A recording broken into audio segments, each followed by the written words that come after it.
Hi! Now that just about everybody who wants to see it has seen it, I want to talk about the Hobbit movie. And before I get started on my diatribe, I should say some nice things about it, because there are lots of nice things to say about it.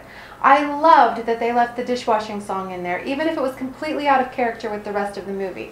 It's a very entertaining movie and all around a great production when taken for what it is. And what it is a well-done prequel to the epic Lord of the Rings trilogy of movies. What it is not is a film adaptation of a beloved novel that my father read to me when I was growing up, and that I have in turn read to myself and aloud countless times.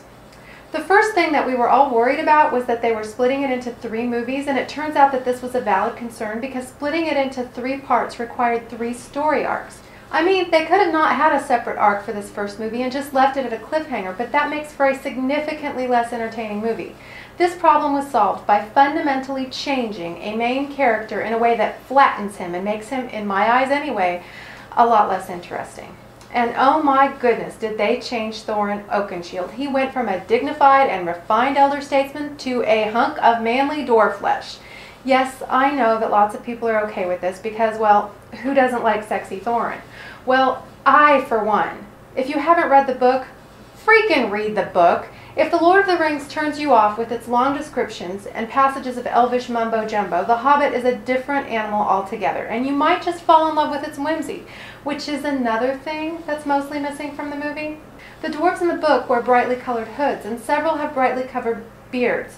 Tolkien doesn't go into long descriptions of dwarvish morphology, and we are left to imagine each of them however we wish. But I do wish the movie hadn't done away with the colors that captured my childish fancy.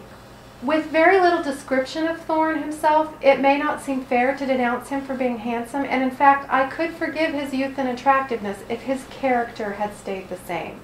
But it didn't.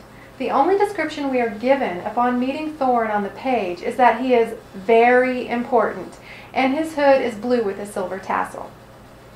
His words are much more telling. His first words to Bilbo are, "Pray don't mention it," which is as close as he can come to forgiving Bilbo for opening the door with a pop and letting Bombur fall right on top of his important self. In the rousing rendition of Over the Misty Mountains, the dwarves play instruments, and what does Thorin play? Not a drum, not a guitar. Thorin plays a harp. And then he makes a pompous politician speech about the historical significance of their mission.